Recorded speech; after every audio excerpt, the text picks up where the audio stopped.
Kenneth, would you like to introduce yourself and start? Sure. Hi, hello everyone. Good evening.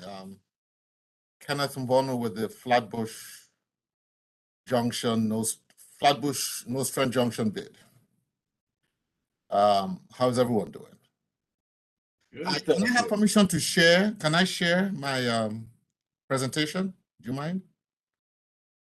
Yes, just give me one moment. Just formally, this is the Community and Cultural Affairs and Economic Development Committee meeting, the inaugural meeting of Brooklyn Community Board 14. We convened at 6:30, and we will be hearing from our three business improvement districts tonight. Great. So just for the record. I am the first organization to actually present to your inaugural committee. I feel honored. Thank you very much. Can you see the screen? Yes, we can. Okay, great. So Sean, do I start, or are you waiting for other people to join? Kenneth, I think the co-chairs have given you have opened have. the lane for you to go ahead and begin, and your first slide is up, so go for it, my friend. Okay, good. So good evening, everyone. I'm Kenneth Mbonu, the President Executive Director with the Flatbush Nostrand Junction Business Improvement District in Flatbush. Thank you for this opportunity.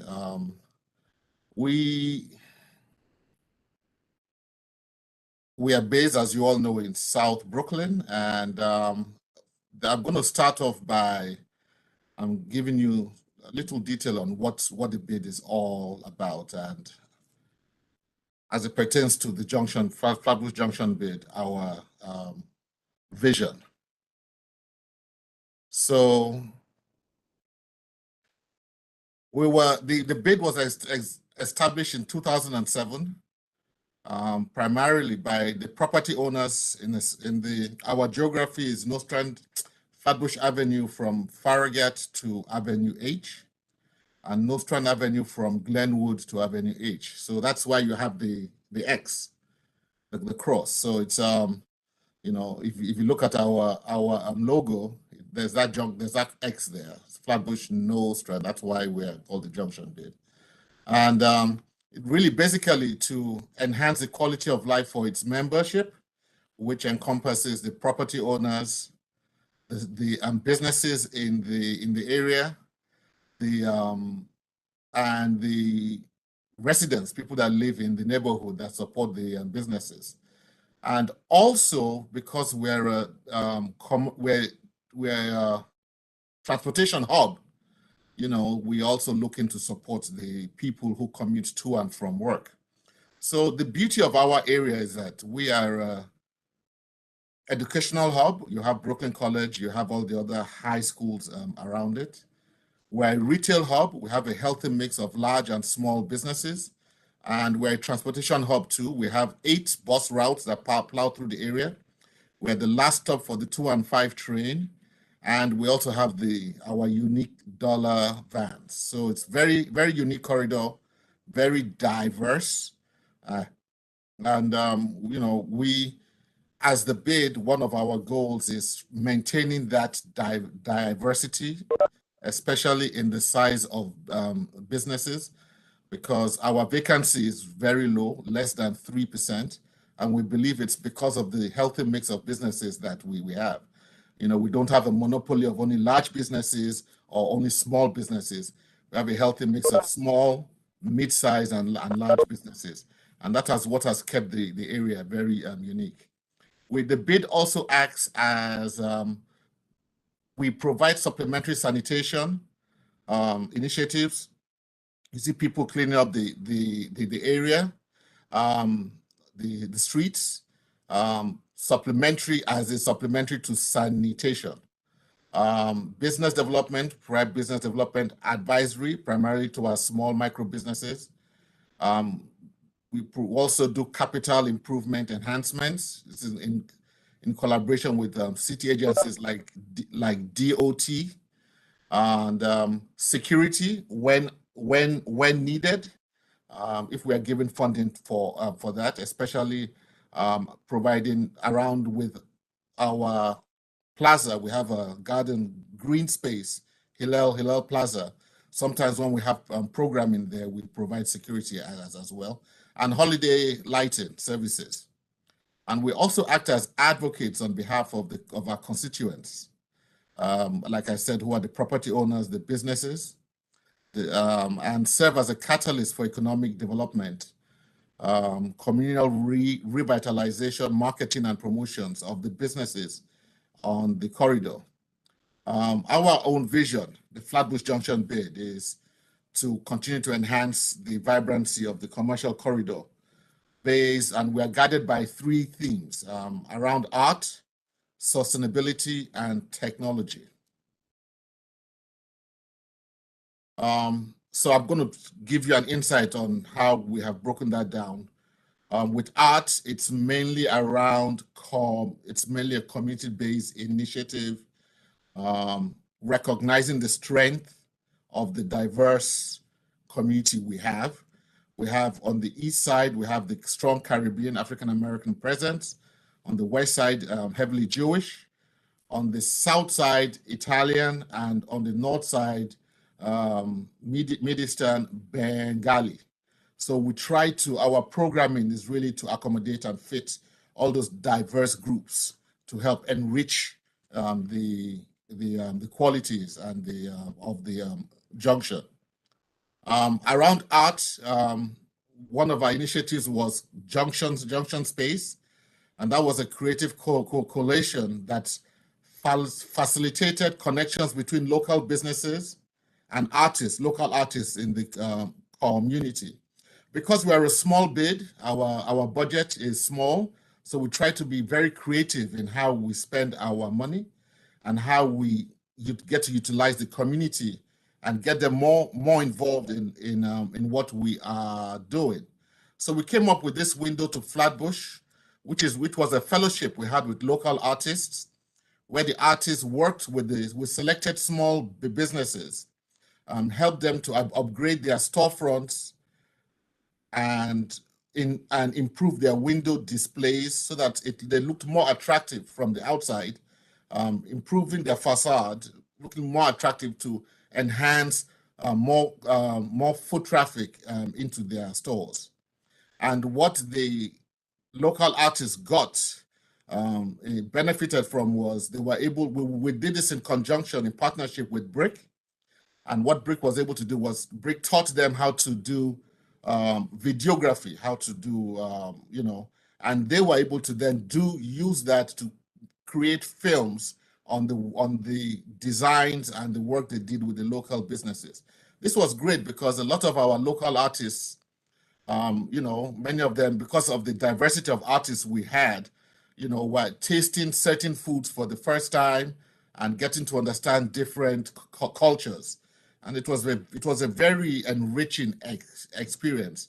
Please feel free to go to junctionspace.com to get more details on this. Also, another art initiative was Intersection at the Junction, where we worked with multiple community public workshops. We identified a strategy that unified and elevated the district's diverse small businesses. And we worked with local artists to create in-store art designs in these businesses. So this was not a facade work. This was working with the business owner. Like, for instance, if a business owner is from Jamaica, they would put in art in that business that reflected the Jamaica as a country or its flag. So walking into the store, you would see a design in a certain color that would just give you the impression that this store has a Jamaican owner or a Trinidadian owner or a Jewish owner or a Bengali or South Asian Bangladeshi owner. It indirectly reflected the strength and diversity of the businesses and where the business owners are from, because most of our small business owners are immigrants. And I think we just felt it was important to highlight that diverse immigrant culture has helped enrich the diversity of businesses and foot traffic in the area, and we wanted to highlight that. So we did a series of art installations in many of the businesses, and this is how we intend to use art to bring our local businesses and our local artists to come up with creative initiatives to add value and enhance the foot traffic and the vibrancy in the area. Around sustainability, we created the first and only upcycle craft market, where we use local artists to create artwork that was sold at our local Hillel Plaza. The selling was not, because at our plaza, we're not allowed to use cash transactions. So a lot of the sales was done online, but all the products were made out of recycled and reused materials. So we were not selling anything that would compete with the local brick and mortar stores in the area. This market brought in a different breed of people that appreciated that kind of artwork, and also introduced us to new artists that were creative enough to come up with different designs using strictly materials made out of recycled and reused materials.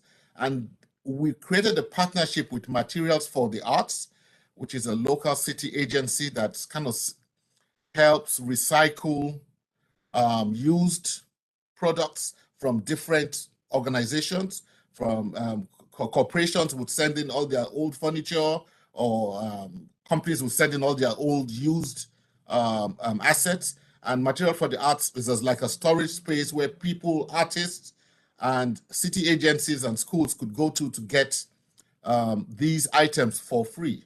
So in working with the Materials for the Arts, our artists, local artists, were able to go in there and get some of these raw materials that they were able to use to create products that were sold at the market.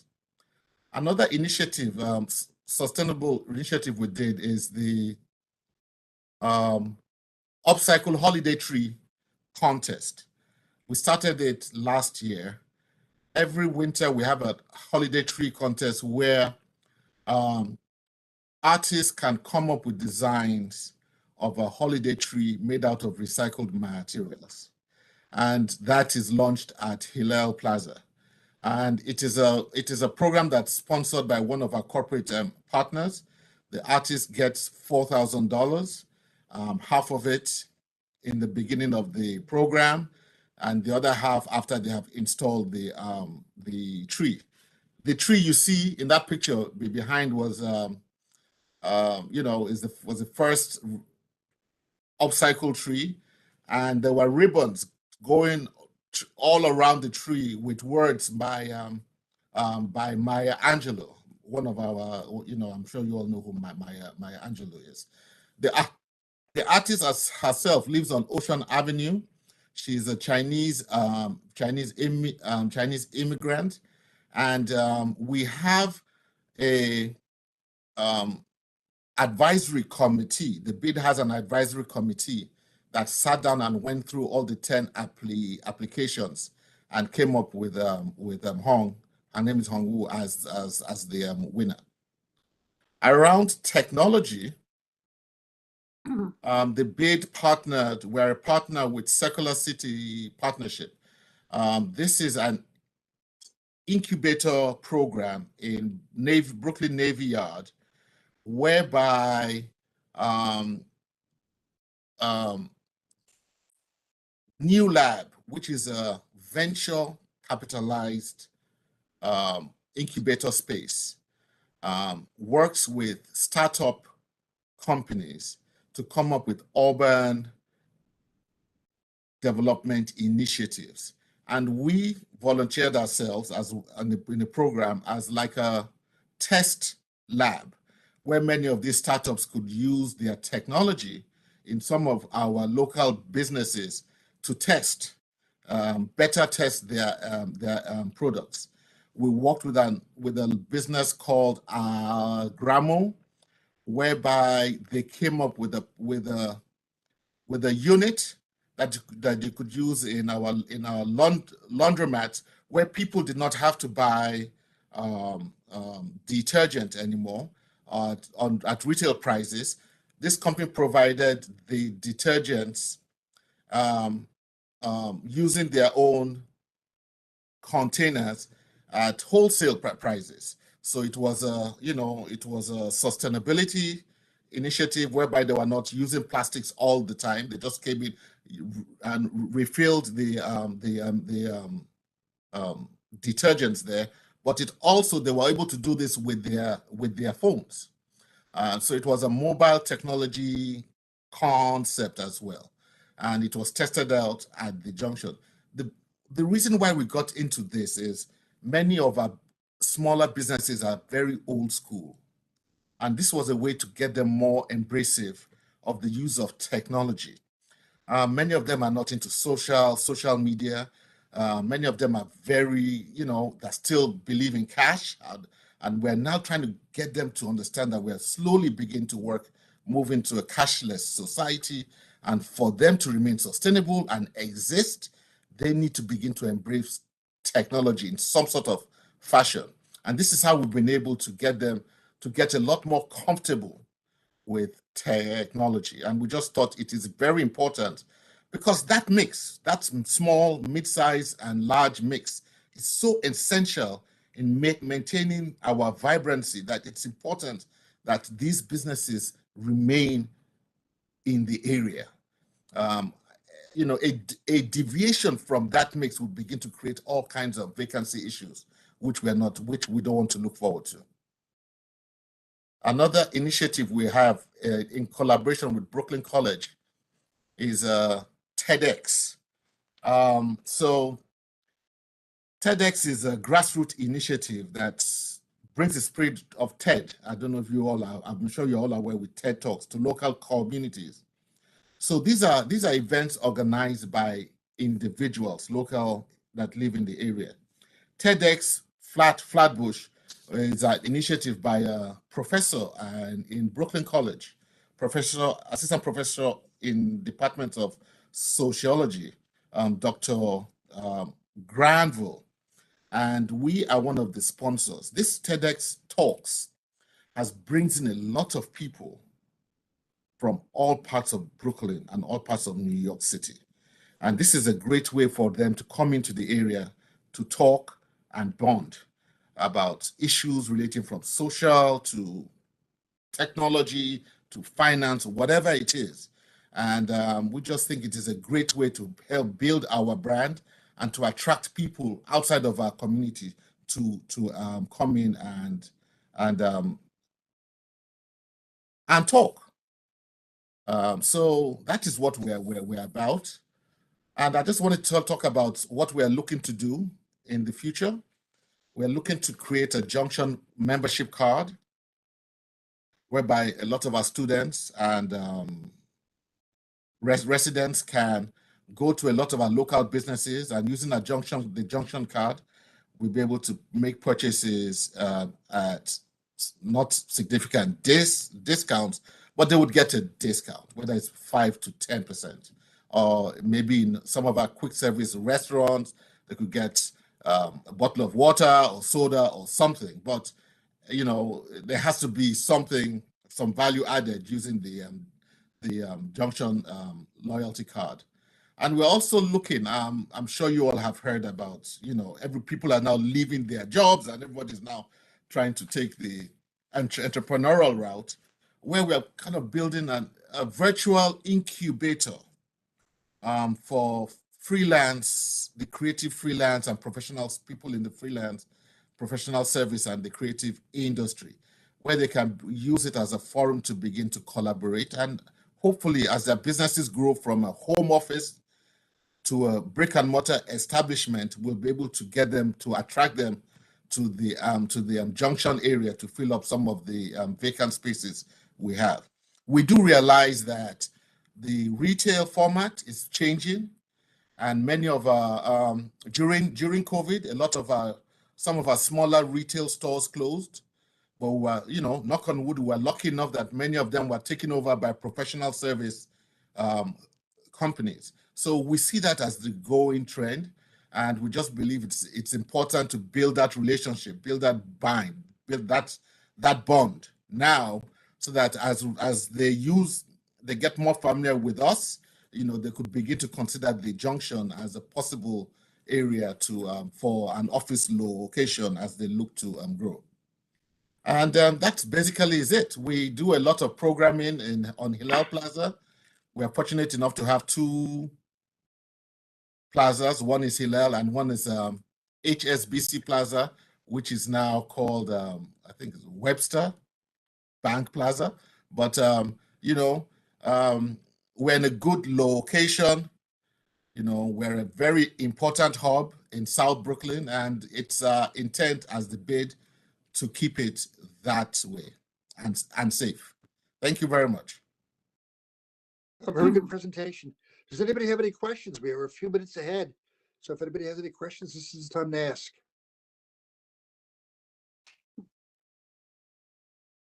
I actually have a couple of questions, but before I do that, I just wanted to acknowledge Anthony Drummond from Councilmember Farrah Lewis's office. Welcome, Anthony. Thank you for joining the call. And Steve Cohen has a hand up. Go ahead. Thank you for the presentation, Kenneth. That was great. I guess one of the questions I had, you spoke about some of the things going on in Hillel Plaza. What are there other things that you think can be improved there? Like I remember there used to be pre-COVID, I feel like there was more like seating and it was more of a gathering kind of location that people hung out in, and post-COVID, I don't think it's been restored to that. I know I know when I walk by, I've seen that BBQ set up outdoor dining there. I don't know if they only use it at dinner time or what, but are there other plans to maximize the space or change the way it's currently being used right now? Yes. Yes. So during COVID, we worked with BBQ and the DOT for them to have the outdoor dining. So the beauty of our area, you know, unlike other areas, is we don't have any fine dining restaurants. I mean, BBQ, I wouldn't consider it fine dining. Applebee's, I wouldn't consider it fine dining. I call them upscale quick service restaurants. And this is why even during COVID, our quick service restaurants were still active. Nobody was allowed to go in, but they were able to still serve their customers from the outside, take orders and serve their customers, because it's what they do all the time. People come in, they buy, they're out. You know, people are not there. They don't come in to sit down and relax. But for Dallas BBQ, because of their location right next to Hillel Plaza, they tried the outdoor dining experience during the COVID period. It did work for them. It created options because the indoor dining was closed. But remember, now we're just coming out of this. We're still in the winter, and our community is not that. They're not that attuned to the outdoor dining experience yet. They still like to eat inside. So what is going to happen is Dallas BBQ, now that the COVID hopefully is over or is drawing to a close in some capacity, they are going to remove those sheds. We decided not to put out all the seating and tables because of the weather. And as it gets warmer, that's what we are going to initiate. But now the Hillel Plaza has also turned into a place where a lot of these students converge, and and so it gets busy. It's fulfilling for me to see the students hanging out there, eating, talking, laughing, but sometimes once in a while it could get a little rowdy. So we are working with NYPD at certain times of the day when the school is when the schools close, to have their presence there, and that has kind of been able to manage the crowd. But it's in the summertime when the schools are out, we're going to put out a lot more chairs and tables, and it will be back into being what it is supposed to be. It's just because of the weather that there's been very little activity there.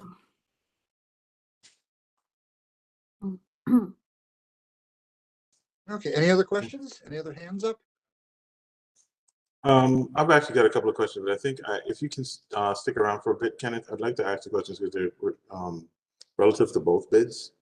So I'd give Lauren an opportunity to present. Sure. Okay, so I can get out of this, right? Yes, thank you. Ann Godette's hand is up. Go ahead, Ann.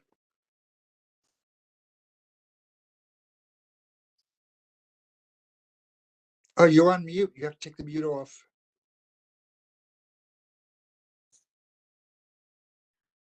Okay. Presentation, kind of much.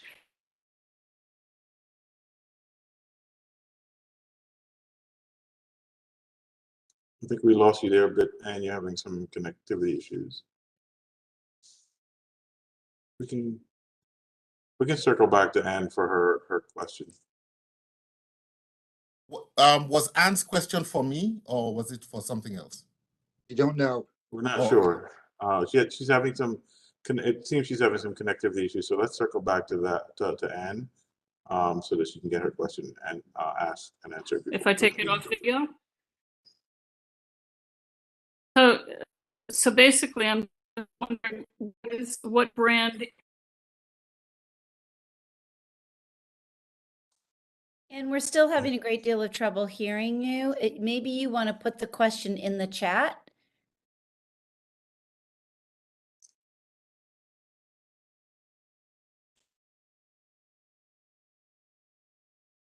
And Dwayne and Donald, if you want to move on through the Yeah, we should. Yes, Well, let's move on to sort the this next district. Go ahead, Lauren, if you want to Lauren? introduce yourself and talk about your bids. Okay, hi, hello, everybody. Thanks for the invitation. Very excited about this. This is my first presentation before an economic development committee, so very psyched that it's CB14s, which is our district, obviously. My presentation is shorter. I'm so impressed with Kenneth that I'm going to bug him afterwards on who created that beautiful presentation for him. He's always been an amazing person to follow. But I run the Church Avenue bid and the Flatbush Avenue bid. So we're on Church Avenue from Coney Island Avenue to Flatbush Avenue, except from East 16th to Coney, we're just on one half of the street. And on Flatbush Avenue from Parkside to Cortelyou. A very short presentation. I'm just going to jump up to.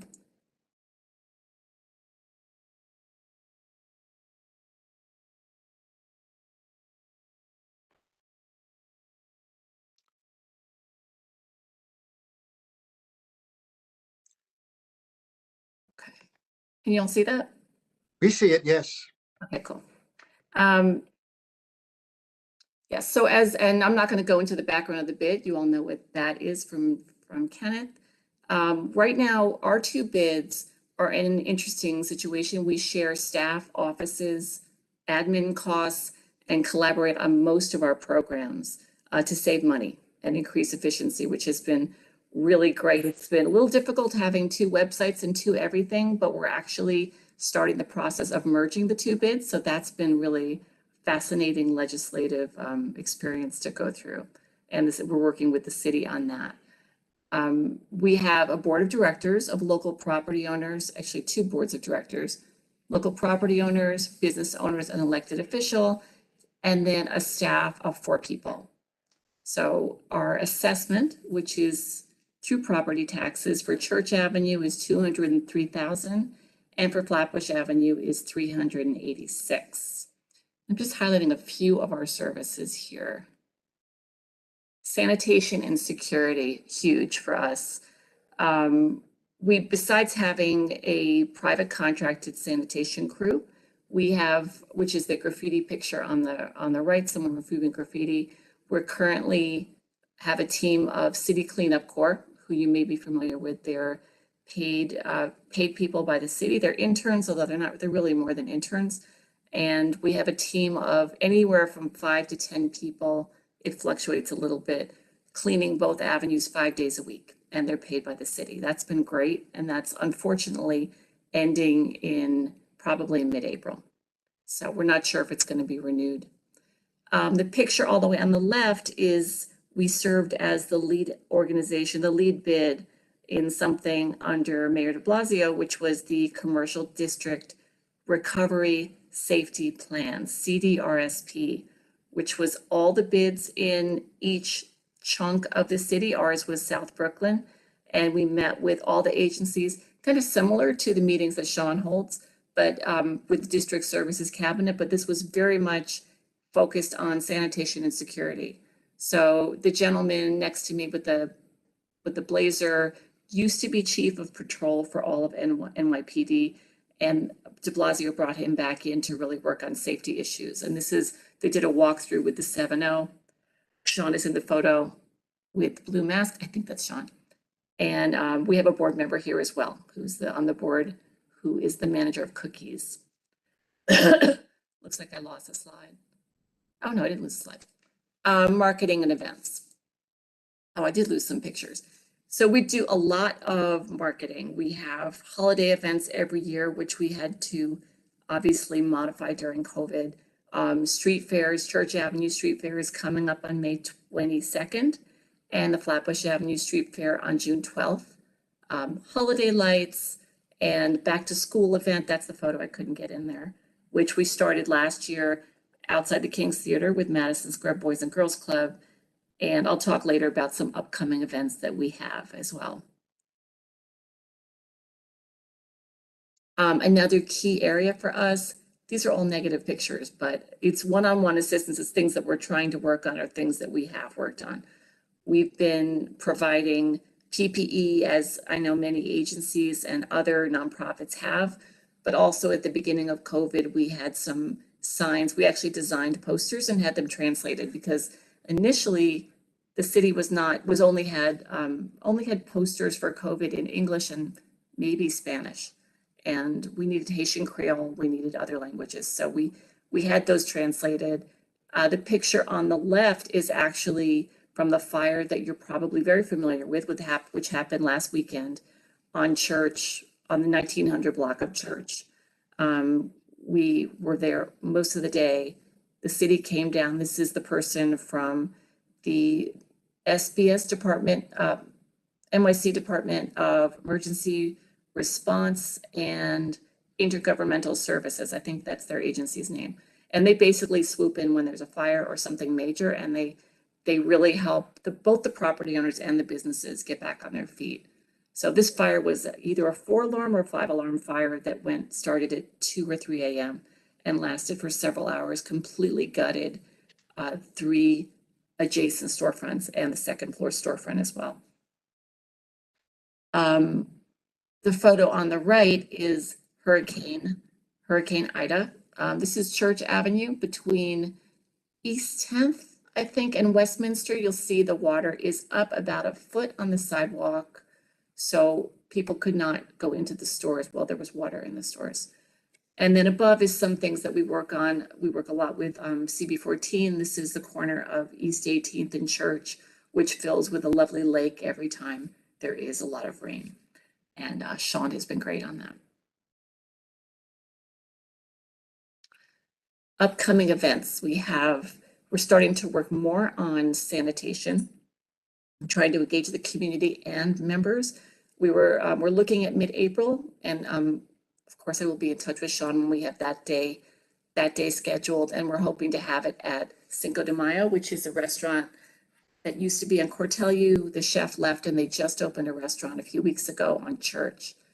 The Safer Community Task Force is the other side of what we're hearing a lot, which is really concerns about safety.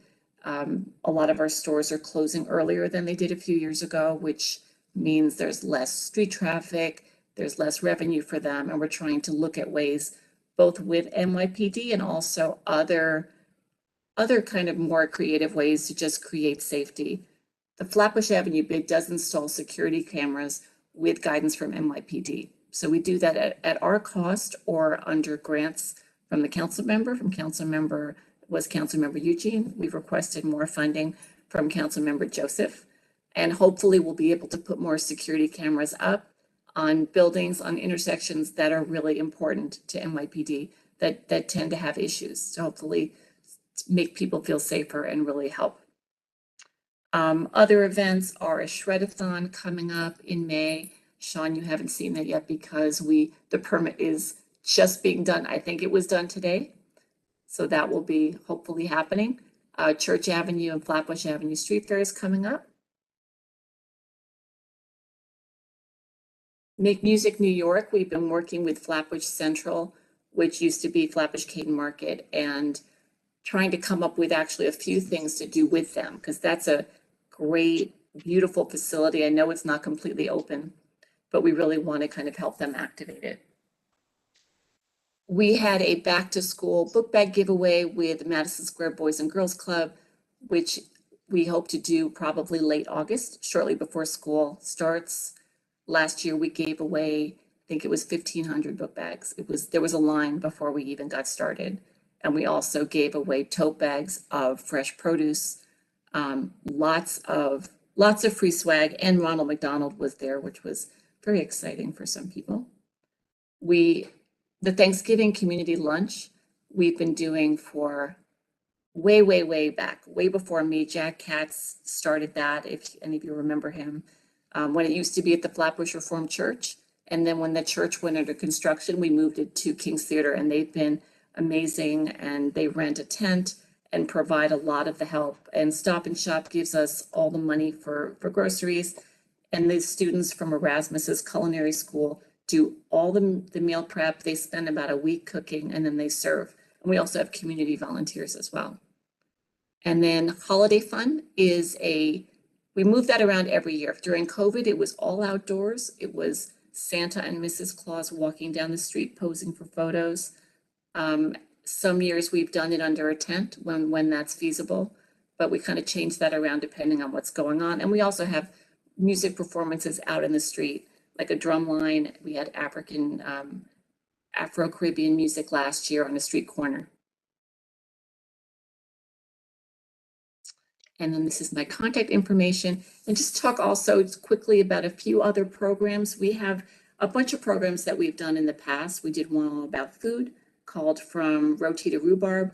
We did a mural contest where people presented art ideas for security gates. And then we picked the 5 winners with the help of the community and painted those on 5 security gates in the bid.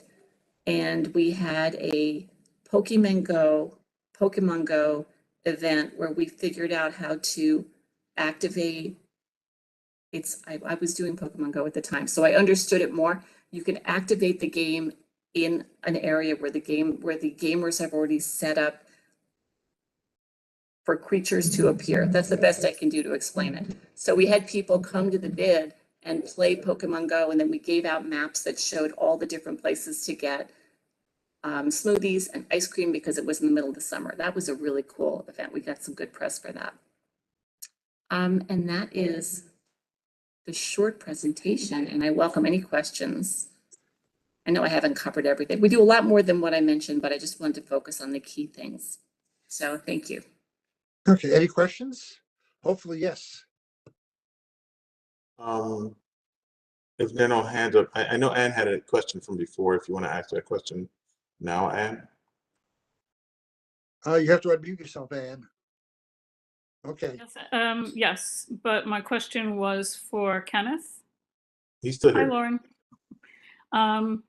Kenneth, I was curious when as you were wrapping up your presentation, you mentioned something about what your brand is. And I wondered if you could speak more about that, please. Thank you. Sure. Like we said earlier, it's the reason why we exist is to create a vibrant commercial corridor. You know, our like every brand, our brand is to magnify our presence and get everybody, the community, the students, residents, shoppers, and the businesses and the property owners to appreciate what we are doing, and you know, to build a community of support as we get to promote our brand, our goal, the brand of the bid. A lot of people are not familiar with what a business improvement district is, and we have been able to use our local populace, our creative talent, to enhance a lot of what we do. We're a small bid. Our budget is $350,000. So we try to work with a lot of our corporate concerns, but we also want our community to understand, to try to press very hard the reason why they need to support their local small businesses. And by getting our community to work in tandem with a lot of these businesses, they get to appreciate what these businesses are doing. And they also help to sell the message, why they need to come out and shop and support the local businesses. So our brand is only to enhance that effort. You know, and let people see they see people sweeping the streets. They don't know why. You know, they just, a lot of times they take it for granted. But the businesses understand what's going on. They appreciate it. The property owners understand what's going on. They appreciate it. And it's for the community to be more involved in the dynamics of keeping the corridor vibrant, because everybody has to play a role. Our board is made up of our elected officials, Councilmember Farah Lewis, Assembly Member Rodney Spishot, Sean is on our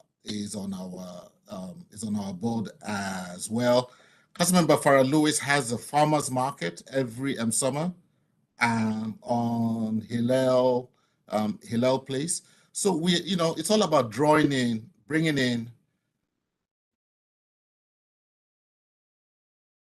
in a lot of programming to keep the area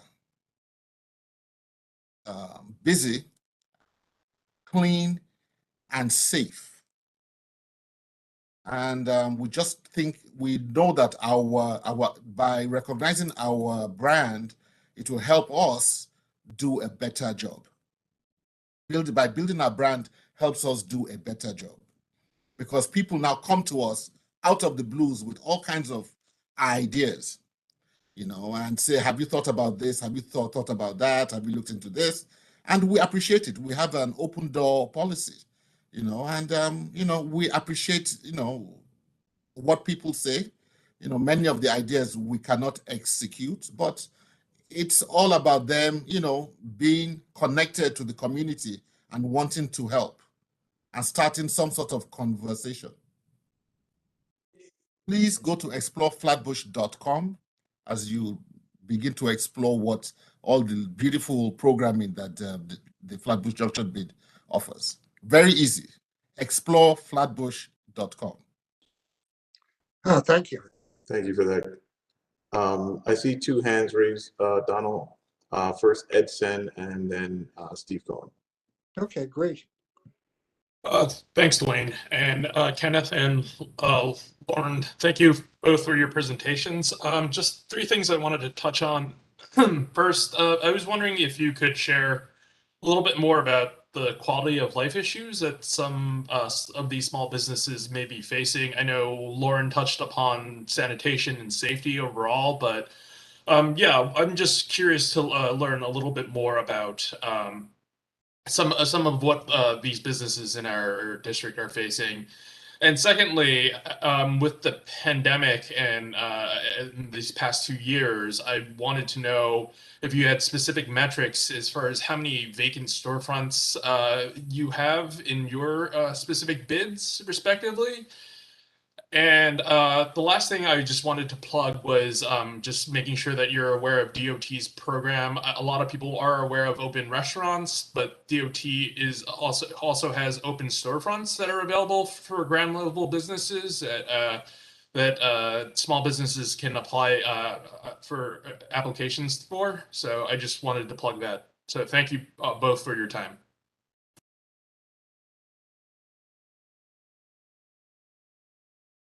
Lauren, I'll go you wanna first. Okay, If I can remember, if you don't mind, Kenneth, if I can remember all the questions. sure. The first one was quality of life Quality of life. issues. I'm actually on the bid. There's an organization, a trade organization called the New York City Bid Association, which is all 76 bids throughout the city. And I'm on the quality of life working group because that's everything. I mean, no one's shopping if they're worried about what's going to happen or if they're stepping over garbage, piles of garbage on the street corner. So the businesses are very concerned about both safety and sanitation. And interestingly, that's kind of how bids started, was about sanitation and safety. So we've in some ways come full circle that now, even though we're doing events and other things, that is just such a crucial part. At this point, for us, one of the reasons that we're having these two task force meetings coming up is because quality of life is something we hear all the time, and we hear it from shoppers too. We kind of hear it from everybody. I get emails on a regular basis about things that I can't always fix right away, but that I'm very aware are going on. I get phone calls on Sunday morning about mattresses left out in the street or about safety issues. So Sean hears from me probably too much about this stuff, and she shares information with me. Open storefronts, very aware of that. We've tried to promote that from the beginning when it first came out to our businesses. We used to do something called sidewalk sale weekends, which was three-day weekends of the year that we would get a permit from the city to do that. There's been very little interest, interestingly, in both of my bids for open storefronts, and I really think that part of that is because there's a lot of rules you have to follow. Also, Church Avenue bid is too narrow to do, I believe. I have to double check that, but I believe it's too narrow in a lot of spaces. The guidelines for what DOT requires are kind of wide side, like a Cortellia Road sidewalk or some parts of Flatbush Avenue. I'm sorry, there was at least one other question in the middle in there. The vacancies, metrics, do we have Vacancies. So we've actually been studying, and I'm sorry, I can't remember if this was mentioned before, but Kenneth and I and two other organizations are part of a Flatbush, it's called CDNA, Commercial District Needs Assessment, which is an Avenue NYC grant that we have from the Department of Small Business Services. We have just finished spending many, many days walking up and down our districts as well as on Nostrand and further over on Church, counting vacant storefronts and counting, looking at store conditions and lots of things like that. I think overall for this whole section of Flatbush, the average vacancy rate was 12%. I don't know the exact number in my bid to figure out what that would be, but I have a list of it. So it's hard too, because some of the vacancies are vacant for a very long time, as you know. And I'm not sure what's going to happen with the building that burned, because that was vacant for a long time too. And then opened as a kind of casual discount, but their discount store, there was always garbage outside. There were other issues. So just to point out another outside our bid, there's in the further down Flatbush in the northern direction, they used to do real estate breakfasts. There's a woman who is now running a Bed-Stuy bid, who used to do these real estate gatherings. And that's always been something that's been kind of interesting, where they would actually do a tour for real estate agents as a way to just drum up, to fill those vacancies and try to fill them in ways where the bid was involved and where they could guide the type of businesses that would really complement the area. Like for us, there's businesses that we really probably don't need another eyeglass store or another 99-cent store, but we'd use another hardware store. We could use more like sit-down restaurants. So that's thank you for listening, and I'll turn this over to Kenneth. Yeah, thanks, Lauren. So the first one is the quality of life. This is key. This is the reason why we exist. And the saying is, if the area is not clean, it begins to attract other kinds of elements. So keeping the area clean leads to keeping the area safe, leads to people coming out more to spend money, leads to businesses making money, leads to property owners being happy, leads to overall general quality of life going uphill. So that is very important for us. But it's also important that we keep not just our businesses, work with our businesses. In fact, I just want you to know that some of our art initiatives have helped a lot of our businesses. I'll give you an example. One Price Dry Cleaners was this was way before COVID, having tough issues, a tough time bringing in clients, building a customer base. And our artists went out there and worked with her, changed her facade, and all of a sudden, her shop stood out, had her business, and the banks were very reluctant to work with her because they knew she wouldn't be able to pay the loan if they gave her one. And they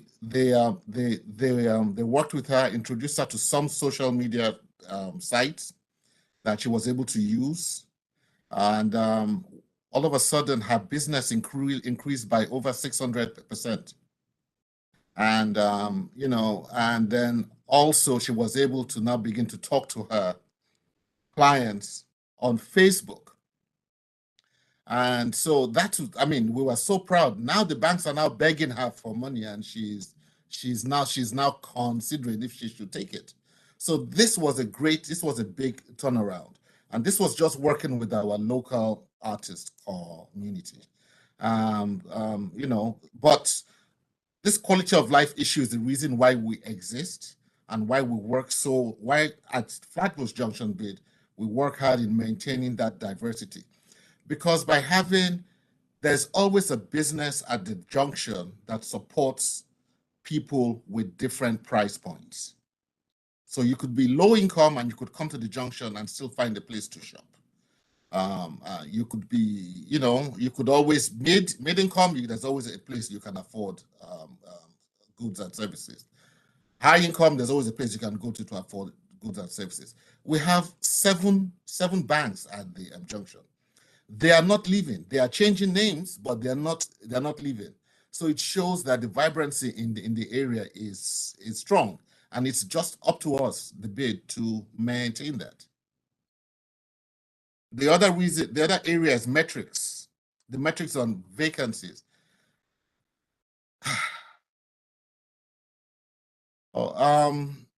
At the end of the day, retail is going. Whether, we can try, if you're not a Target or if you're not a large retail store, Amazon is taking a lot of these retail outlets to the bank. And, it's just the way it is. And so now those spaces are now being filled up with specialty retail stores and also restaurants, quick service restaurants. The reason why we don't have fine dining at the junction is because we don't have a theater, and we don't have, when I say theater, performance like Times Square kind of thing, and we don't have a movie theater too. So the quick service design fits the people on the move. And that's what we're about. So but a lot of professional service companies are now beginning to fill in the vacant spots that our small retail businesses exited pre-COVID and during COVID. We now have Five Guys Burger is now coming into the Junction. Pizza Hut is at Hillel Place. These businesses understand the diversity and the traffic, and they are now coming in and trying to take advantage of that. We have a lot.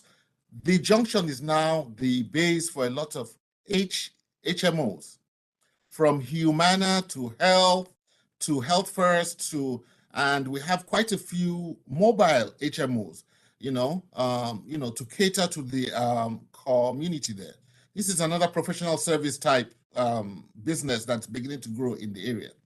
We have specialty businesses like the e-scooter and e-bikes. That business morphed during COVID, and many of them actually park at Hillel Place. That is where they hang out as they go through orders. So now it has created a new industry, and we now have a new e-bike, e-scooter shop at the Junction. So the businesses are adapting to the new trends, and as long as they continue to adapt, we are happy to work with them, and we're also happy to identify in the future many of these freelance businesses that we hope will eventually turn into brick and mortar. And by keeping some sort of relationship with them and communication with them, they'll be able to identify the Junction as a possible location. Our vacancy is very low because of our diverse mix, less than 4%, and we intend to keep it that way. And then with the other one was the open storefronts. A lot of our businesses did it during COVID. They didn't even bother talking to the city or asking for permission. They just did it. Our sidewalks were wide enough for some of them, but others just remained closed during the COVID period and did not even bother opening up. Our concern now really, as the moratorium now has ended, we're trying to help a lot of our businesses, small businesses, negotiate, come up with new lease terms with their landlords.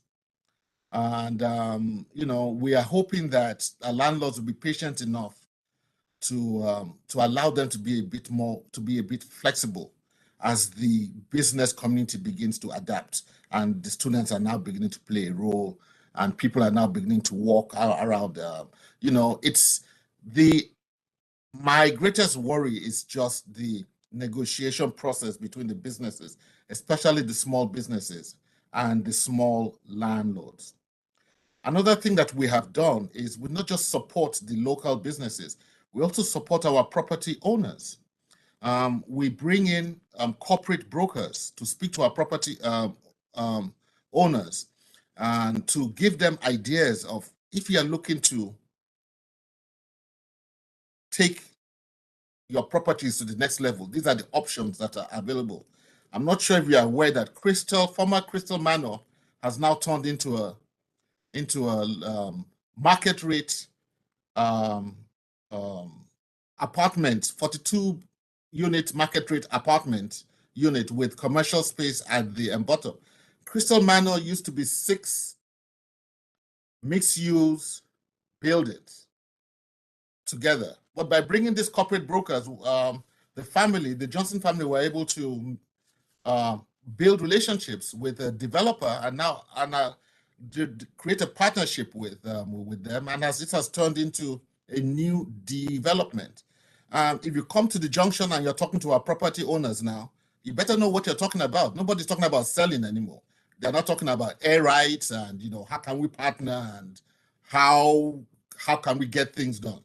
And we're very excited about that, our ability to use our assets, create partnerships, and add value is also something I believe that the bids should be involved in, not just selling your asset and thinking that that is the end of the world. The other one is so that's it really. With the storefronts at our business, some of our businesses did it. They did not go through the city. They didn't, they just totally ignored that route. But it's not something, especially as it was getting colder, that they were, it wasn't something that they were looking to use to do going forward. They just use it for that short interim period. But as it got colder, many of them went back inside. There are some businesses that have always maintained an outside presence, and those ones still do it. Thank you much for that, Kenneth. I have to ask, in the interest of time, that we keep our questions as concise as possible and our answers as well. Next up, Steve Cohen, and then Sean Campbell.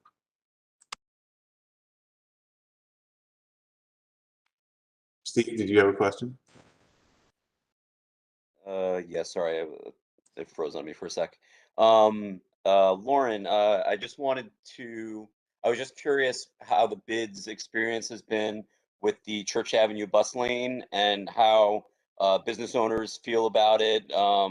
If it's been good because of more bus riders, bad because less parking on the streets. If there's anything that business owners or the bid would like to change about the bus lane, if anything. Well, don't get me started about the bus lane. No, I will tell you about the, I will say that overall, people were pretty unhappy about the bus lane, myself included. We didn't get a lot of notice about it, which is unfortunately the way DOT sometimes will do things. And I don't think it improved a problem the way it may have, maybe the way DOT thought it was, but to increase bus speeds on Church Avenue, they were actually looking at the whole route, which goes from, I believe, from Sunset Park to Brownsville. So they got a little bit, I think it's 8 or 10 blocks, that's the bus lane, and really hurt those businesses in that section without doing a huge amount. It's not a section of the bid that has a lot of congestion. It's really the quieter part where the restaurants are between Coney Island Avenue and I think it doesn't start at Marlboro, it starts a block down. One business did close, and Hunger Pang closed during that. They partially blamed the bus lane. They had a lot of concerns about it, but we have other businesses too. We have childcare centers that couldn't have people, they had trouble with their clients actually getting there and dropping their kids off. And, the idea that, oh, it's okay, just take 5 minutes to drop your kids off if you have kids, that's not doable necessarily. So I would love them to go away. During, when open restaurants first came out, I actually had a long talk with DOT and said, how about you put that aside, put the bus lanes aside for now and let the businesses use that space. And they were somewhat resistant. They ended up coming back and saying, well, maybe on a case-to-case basis, but there didn't seem to be a lot of interest in doing that. So I hope you don't work for DOT, but I was very disappointed and had to deal with a lot of unhappy businesses. So I know Sean was very, very involved in getting a lot of activity around the bus lane and helping get people involved. Thank you, Lauren.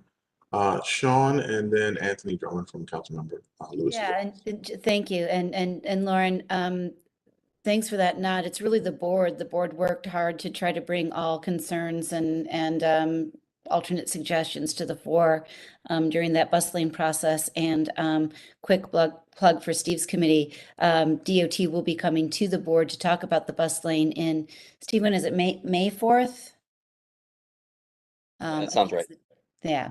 My question is, and I haven't talked to either of you about this, but the extent to which housing, residential development has increased in both of your bids and in sort of big, significant, dense developments like Caton Flats in Lawrence district. We're going to be talking about 1620 Flatbush in Kenneth's district pretty soon, but Kenneth also mentioned Crystal Manor already. And so I'm just wondering what sort of planning or thinking the bid does in anticipation of increased potential patrons for all of your shops and such?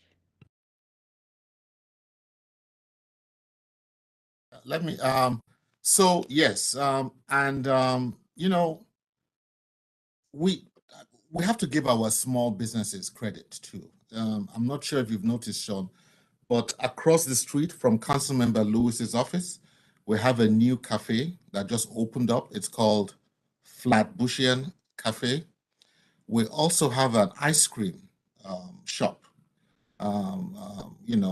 cookies and creamery. So they have identified, they have noticed that there's this change happening, and they're now beginning to put up businesses to adapt to the. And remember, the people coming there are not just. It's people of all colors making a lot more money, and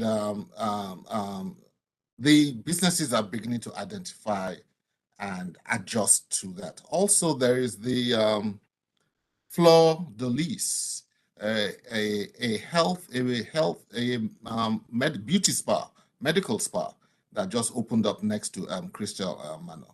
So the businesses, the small business community recognizes what is going on, and I don't know whether it's I don't know what you want to call it, but they begin to notice these changes and begin to provide services that we hope would cater to the new community coming in there.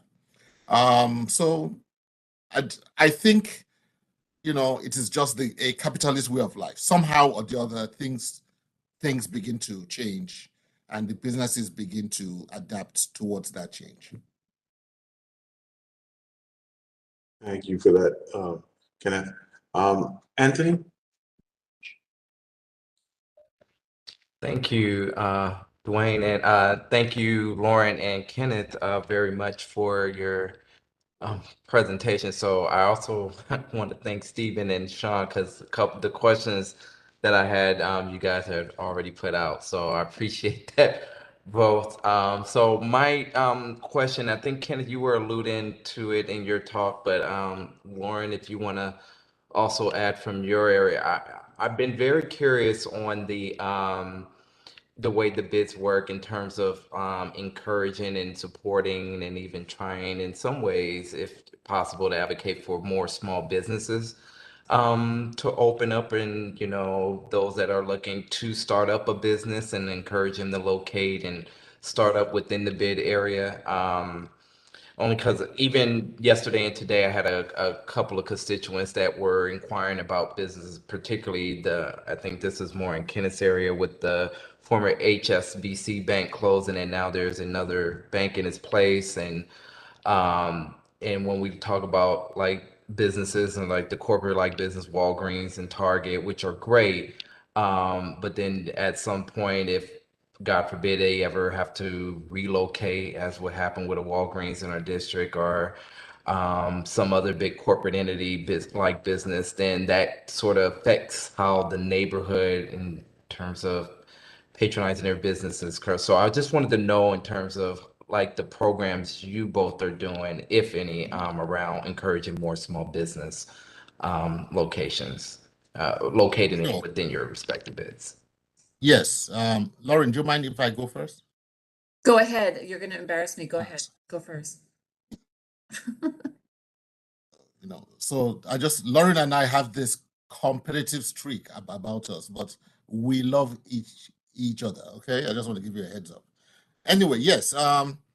So the thing is this: I think we all have to understand that change is inevitable, and that's why we work very hard to get our small businesses, because those are the guys that really are prone to lose their luster when things happen, to begin to adapt new technology to improve their efficiency and operations, and begin to connect better with the community using social media sites.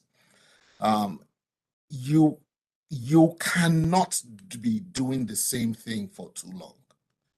just like what the large businesses, the targets of the world are doing, you need to be constantly changing to the trends, adapting to the trends. And this is what we're trying to teach our small micro businesses. Okay? You are constantly looking for new ways to connect with your clientele, adapt to new technologies to make yourself more efficient, begin to sell new products in your store, maybe to improve your margins, and you have to be constantly thinking in that light. Otherwise, unfortunately, you have to close.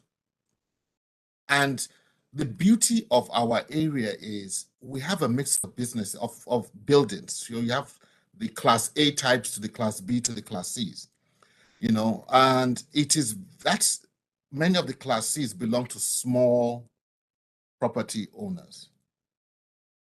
The small property owners are not looking to attract the Pizza Hut or those kind of guys, because their retail space, the square footage, will not conform to what they are looking for. So they stay in their lane and look for other small businesses that will adapt, that would fit, or that are looking for that kind of space. So I think as long as the property owners know their range, their limits, and look out for businesses in that area, sometimes they use us, or we just highlight them. We don't really have a business like this here. So if you know any business or that is looking, these are the kind of businesses that we think will do well here. But we have to constantly get our small businesses to maintain that diverse mix, to adapt to change. And that is how we are doing it at the Junction. And so thank you. I want to add on, and before I forget, I want to make a plug to this committee for something that's going up before the city right now that we would love everyone's support on. The head of the Councilmember Menon, who's the head of the Small Business Committee, put forth an idea to fund smaller bids. I believe bids with assessments of up to $1 million for the city to give them additional funds, which is bids like mine, like Kenneth's. The mayor wants to limit that to bids with budgets of less than 500,000. And just so you understand, for us on Flatbush Avenue, we have, as I mentioned, our budget is $386,000. $127,000 goes to our personal sanitation. So that's a third of our budget is gone. And we don't even have any sanitation that we pay for on Sundays. That's 6 days a week. Church Avenue, we can only afford to pay for sanitation on 4 days, and it's not clean. So we kind of scramble the rest of the time. So if there's a point where the committee can give support on the mayor's initiative to fund smaller bids, boy, would that make a difference. It would really give us money for that, or for more staff to do more outreach. But to your question about attracting small businesses, we don't have a formal project, a formal program to do that. We did years ago have a retail attraction grant that was actually allowed us to hire a person to do that. We don't have the staff to monitor it. We do. About a month or two ago, we went out and when we were doing outreach, wrote down every single realtor's phone number, and saw that like Tri-State has a bunch of them, to try to reach out to them. And we have a loose connection with CPEX, which does a lot of commercial realty, but really bringing in bigger businesses. So that's something that we're always struggling with, is to try to get more small businesses in, and small businesses who can also sustain it, because some of the property owners really they may not want a small discount store. They want a Walgreens. They want someone who has the backing, who they know has the funding to continue to pay rent. But yeah, so. Thank you for that, and thank you for highlighting Councilmember Menon's proposal. And actually, that is something, and Sean, you can correct me on procedurally here if I'm wrong, but I believe that's something we would have to present to our committee members here to see if we would want to support something like that and possibly motion for it to be presented to our broader board for follow-up. Am I correct there, Sean? I'm wrong. If you want, yeah, if it's a letter on behalf of the board, that would be the typical procedure that the committee could get the board's endorsement to write. And the way I heard Lauren say it is that individuals can also act individually. So, you know, maybe both and if the board wants to bring it, if the committee wants to bring it before the board, but there's also, wasn't there were individual hearings on it too, right, Lauren? Yeah, I'm not sure what the hearings are. I mean, I know at this point, it is part of the mayor's economic development blueprint. This idea, but without any of the details. So we're not really sure what it means or how much or how they're going to decide who gets what amount. I think there is a pot of money that has been referred to, but I really don't know the details. We're just starting to hear about it and talk about it. So I don't have a specific ask. I just wanted to mention it so it's on your radar since you're the Economic Development Committee and you have small bids in your district. So. And I want to recognize our chair, Joanne Brown, has her hand raised. So the questions are Joanne. Hi, good evening, everyone. Thank you so much for your presentations. I feel like I know so much more about you and your struggles and your wins. So with regards to the letter, my recommendation is that the co-chairs of this committee draft the letter in cooperation with the board office, and then depending on what the council schedule is for this action, then bring it up in your next committee meeting, and then with a recommendation from your committee, bring it before the board.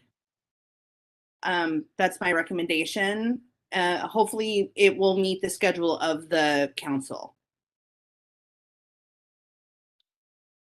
I don't see any issue with that. Do you, Donald?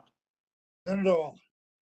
So what I would say is I would like to propose a motion to our committee members here that we move forward as our chairs recommended with the caveat, which is to draft a letter in support of this legislation with the caveat that we find out what the schedule for the hearings are, and if we are able to draft a letter and present it at our next committee meeting before the end of these hearings, we would then vote on it, and if we are voted in the affirmative, present it to the broader board for approval to submit. Any seconds to that? Second. I'll second. Thank you so much. We will, Sean, I guess Donald and I would need to touch base with the board office about putting together, we'll have to find out a little bit more about this. I got you, Dwayne. I'll get the process information. I'll get a skeleton outline for what should be in the letter, to whom it should be addressed, and I'll get that to the two of you to bring back. Okay. Thank you. Thank you, Sean. I know we're running up. I had a couple of questions. Just for the bids in general.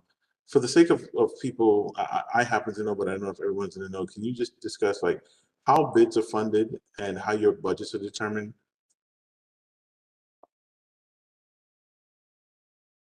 That could be either Kenneth or Lauren. Yeah, can you hear me?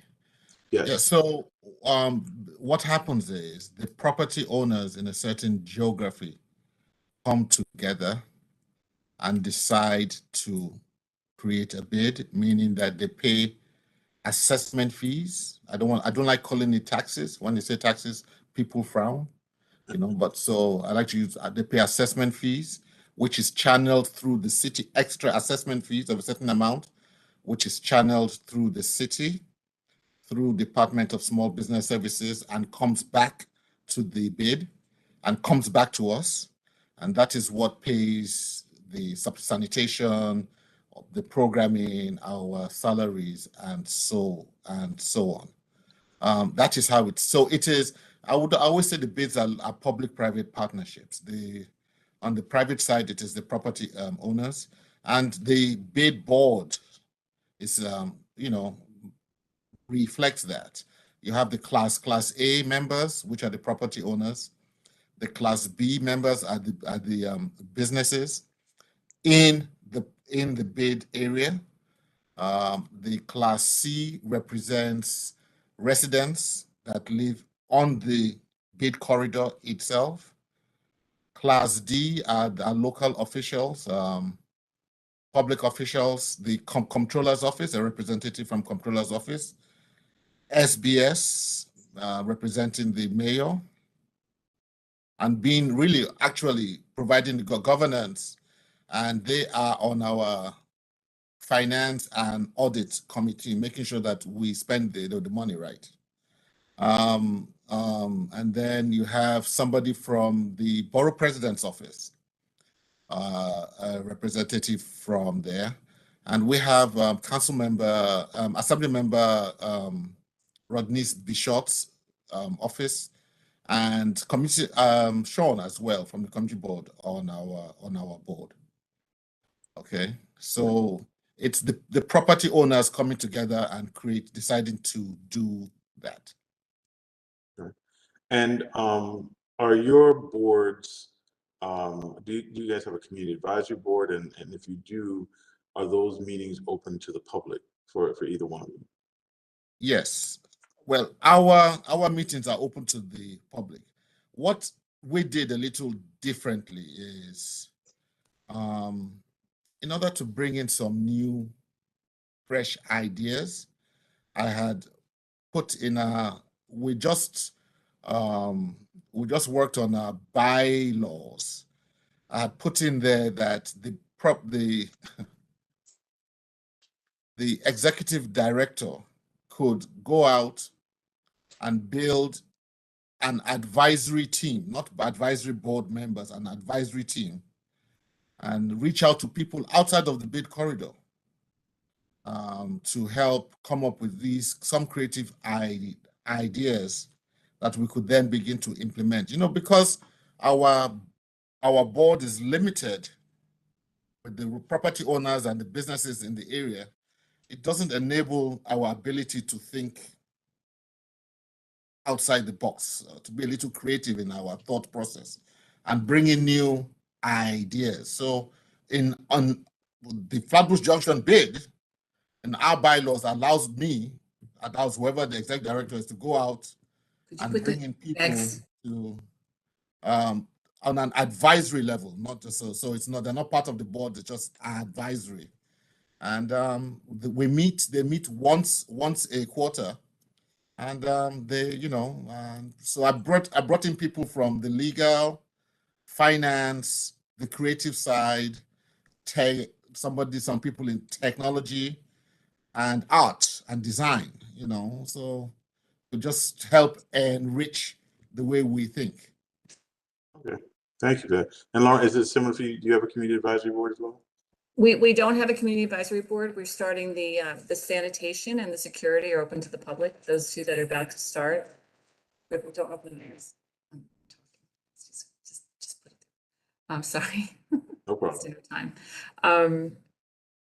We are going to start something very soon with a social media advisory group to really amplify our message online, which we've been kind of doing little by little, but we have had advisory groups in the past. We had a streetscape advisory group.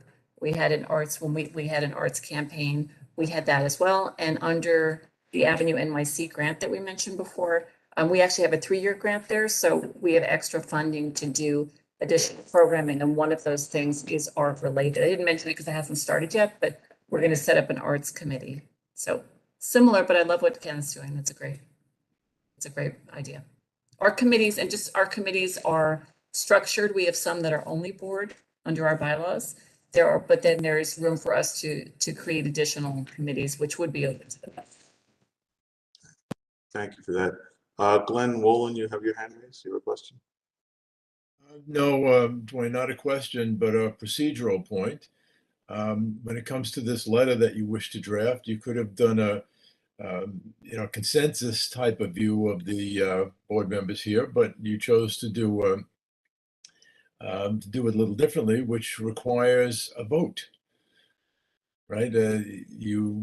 Right, so we should vote on that, whether or not the members here agree with this, right? Thank you for pointing that out, Glenn. Still getting Robert's Rules of Order is not always at the front of my mind. It should be. With that said, going back to the proposal, the motion I'm sorry, Joanne? Well, I mean, you can take a consensus now, but it's just going to be a little bit more elongated when you bring it to the general board meeting. And again, it really has to depend on what the city council schedule is. And so while I totally am in favor of trying to move this letter along quickly, you can still take in consensus if you have, a good majority of your committee members here now. I think it just takes a little bit longer when you do it at the general meeting because you're going to have to read the letter and then, answer your questions as opposed to just coming forth with a recommendation from your committee. So there's two ways you can go. Glenn has a really valid point. So perhaps go both ways. Get a consensus tonight that the letter is something that your committee supports, and then draft it and then see where the schedule is. Thanks.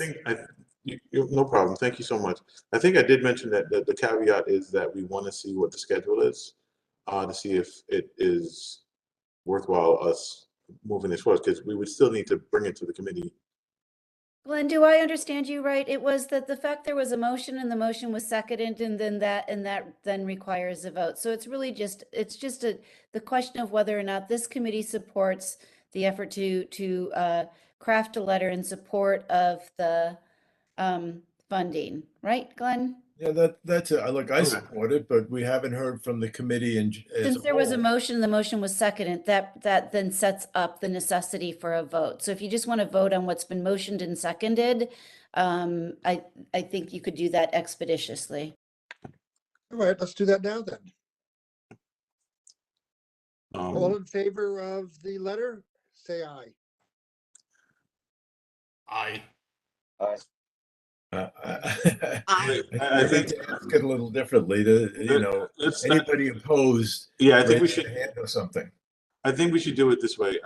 Anybody oppose the proposed motion to have a letter drafted in support of this Councilmember Menon's initiative? Anyone that needs to abstain because of conflicts of interest? Anyone not eligible to vote? Hearing none. Okay. Unanimous. Unanimous. Motion passes. Thank you both to Kenneth and Lauren for their time tonight. If we have, it's 7:58. Before you leave, I just want to quickly mention one thing as far as any other business.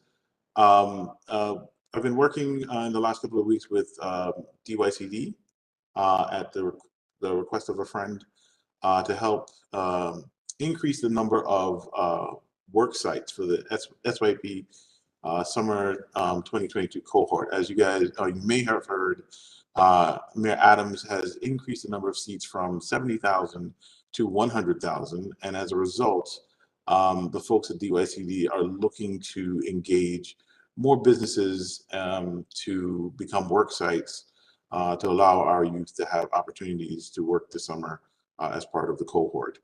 To that end, seeing as we had both bid directors, or all three bid directors here, I have some flyers that I had DYCD modify and mock up that I've been sharing on social media, but I am happy to share that with you all through the board. And I hope you will encourage your small businesses to sign up to become work sites and participate in the SYP summer 2022 cohort and get our young people opportunities at employment. And that goes for anyone else. I'm going to be sharing the information with the board. So if you'd like that information, please reach out to the board and they can get it to you and share it. You can share it with business owners.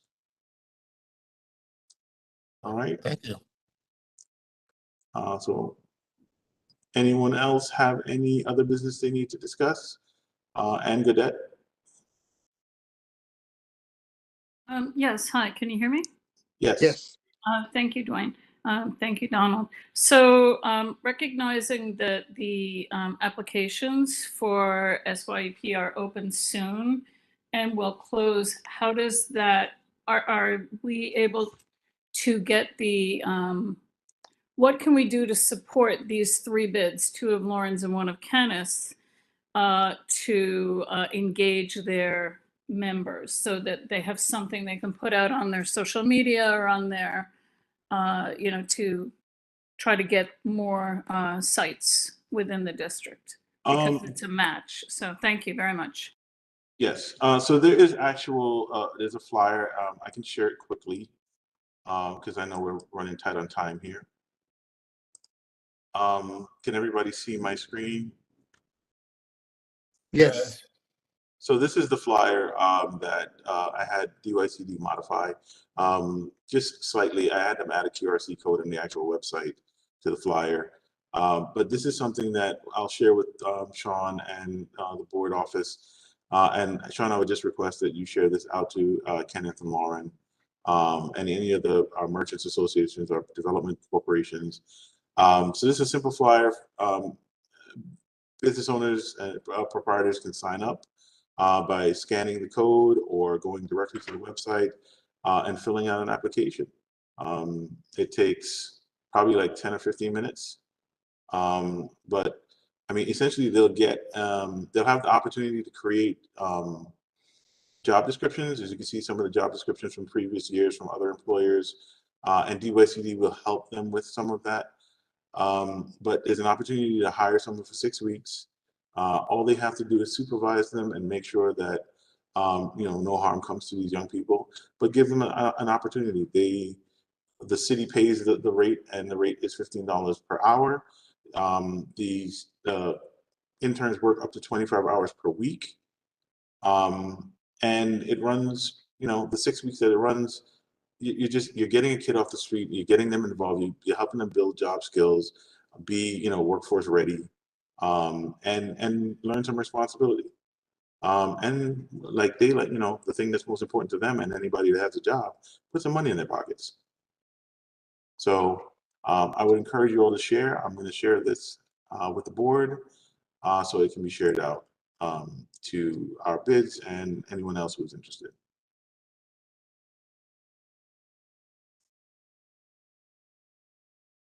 All right. Any other new business? Ed, Sen, you have your hand up. If you can make it quick. Yeah, I'll defer to you, Dwayne. This was something that I brought to your attention because of another meeting that I happen to be on, but I don't know if this is the appropriate forum as it maybe relates to economic development, but this was from the Office of Nightlife that presented to Manhattan Community Board as it relates to the mayor's economic blueprint and expediting the SLA process. Right. Yeah, maybe do we want to have the Office of Nightlife share like their thoughts with us? I know it's still very preliminary based on the feedback that I've heard, and I would love Sean's input on this as well if you've heard anything from their office. I think we're actually, district managers are meeting about it tomorrow, and so I'll have more information, but I would encourage this this committee to greenlight the invitation to get the Mayor's Office of Nightlife to the committee to talk about the proposal. It takes community board, which is community input, out of the process.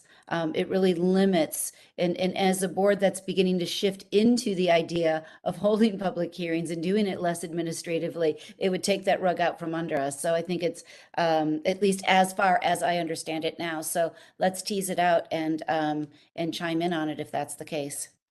Sean, yes, that was the general consensus from the Manhattan community boards as well. Yeah, and thank you for bringing that up, Ed. I was actually had a conversation a little bit earlier with Anya that you'll probably share with Sean about who we would consider inviting for future meetings. I would love to get at least two meetings in before the end of our session. I know Sean, but we were hoping for tonight, for example, we were hoping to have SBS here, but they didn't have a representative available. But CB14, and I've said this privately to a lot of friends and family and neighbors, we have a lot of small business economic corridors that we need to highlight and amplify as much as we can. I'm a big advocate of small business wherever possible. So I think we should be trying to support these businesses in these corridors and the organizations that are helping them to thrive as much as we can. And the last question will go to Lauren, and then I think we should close it out.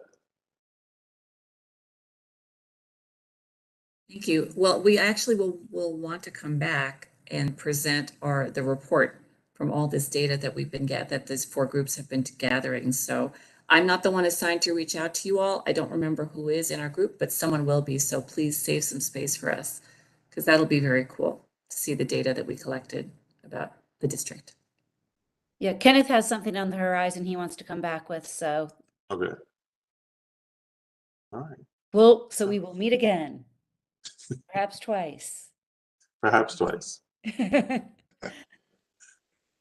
All Thank you. right. I want to thank everybody for coming today. It was a great meeting and it went really well. So motion to adjourn. Seconded. Thank you all for joining the inaugural meeting of our Community and Cultural Affairs and Economic Development Committee. That's long. But we appreciate it. Like I said, we have a lot of economic corridors in our community. We are a very diverse community, so culture is also very important. And I hope to see you all very soon at other meetings. And make sure you check out the CB14 April schedule. There's a lot going on, our youth conference and a few other things. Please, please, please check it out and attend as many meetings as you can. All right. Have a good night, everyone. Thank you. Have a good night. Thanks, Kenneth, everyone. thank Thank you. you, Kenneth. Great Thank you, meeting you Lauren. guys. Appreciate you both. Thank you. Good night.